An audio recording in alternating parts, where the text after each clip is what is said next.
The Magic Accordion, story and drawings by Phoebe Lejeune.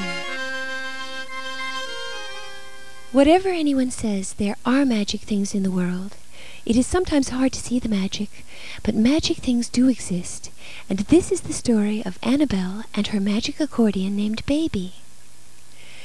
Annabelle was a little girl from Louisiana who came to New York City.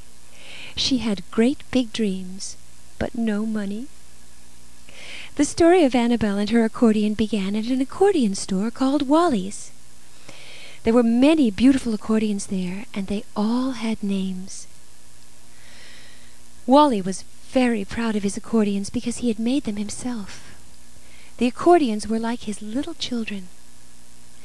People came from all over the world to see Wally's store. Sometimes Wally would stay up all night working. He used special tools to make the accordions pretty.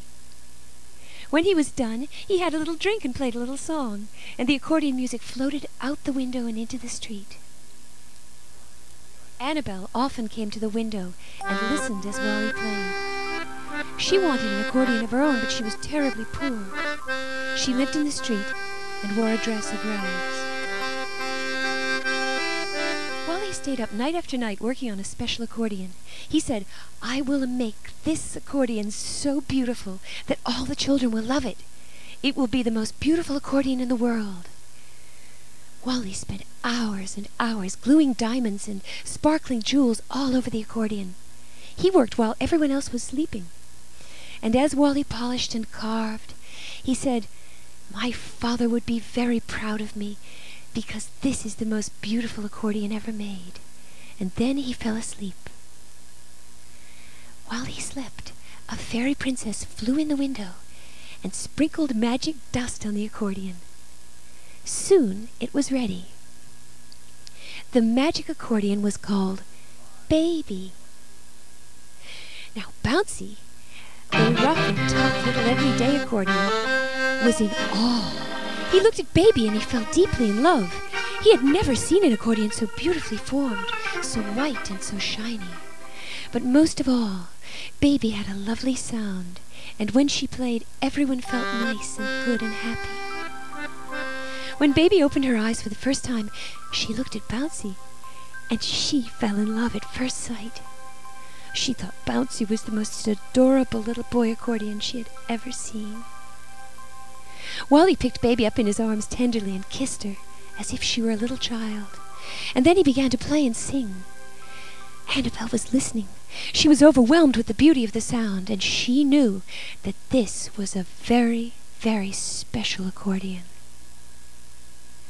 Wally, the accordion man, was so happy at night, playing and working on his instruments.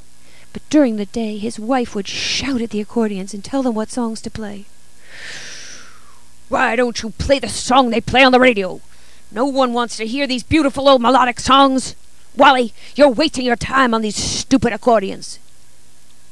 She flashed her terrible eyes and gnashed her terrible teeth, and she flew into a rage. She said, "Why do you spend so much time on this particular accordion? It looks vulgar, all covered with diamonds. No one wants something like that. You are a stupid accordion man." Wally started to cry. Bouncy cried, and Baby cried, and Annabelle, who was listening outside, cried. And Baby was terrified. She was only 1 week old. She just was not used to this kind of stress.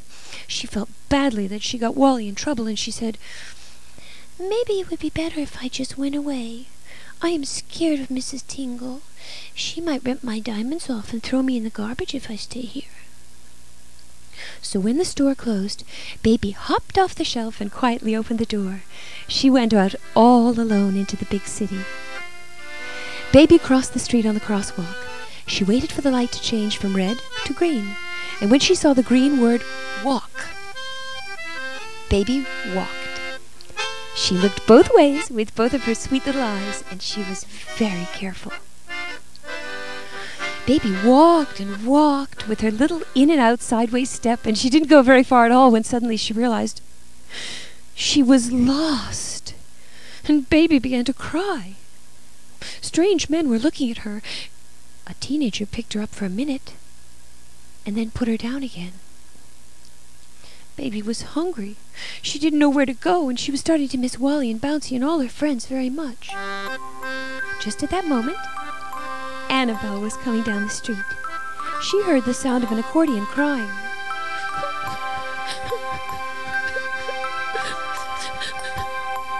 She heard Baby, but she couldn't see her. And then she saw the accordion hiding behind a mailbox. Annabelle picked up the cute little accordion and started to play. It was as if they had known each other for their whole lives. They sang, "You are my new best friend now. You pick me up when I feel down. You are the nicest girl in town. You are my new best friend now." As soon as Annabelle began to squeeze the accordion, a strange thing happened. She started to move up, up, up. Annabelle began to fly up into the air, over the rooftops. She was sailing over the ice cream clouds into the bright blue air. And the next thing she knew, she found herself in France, where everyone loves the accordion. The French said, "C'est bon cette petite jeune fille qui jouait au accordéon." They said, "Annabelle, where are you from and why have we never heard of you before?" Annabelle told the folks in Paris, "I am just an ordinary little girl from Louisiana, and this is my accordion named Baby." The French people said, "C'est super, tu es le chien. Nous adorons les accordions." Which means, "We love you, Annabelle." Annabelle played and played, and everyone danced. And while Annabelle was squeezing, all of a sudden, out of the accordion hopped a bunny.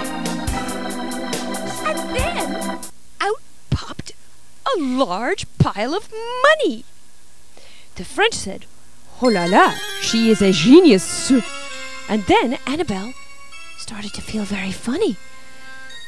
"Goodness gracious," she said, "what is this?" And Baby the accordion just smiled and said, "Squeeze me again, squeeze me again." Annabelle looked in the mirror, and she noticed that overnight she had become a big star. And she found to her surprise that just by thinking of a thing while she was playing the accordion, she could make it happen. Annabelle said, "I think this is a magic accordion, and I must take very good care of it." She walked down the street with the accordion on her back like a baby, and she was very glad to find herself magically back in New York City.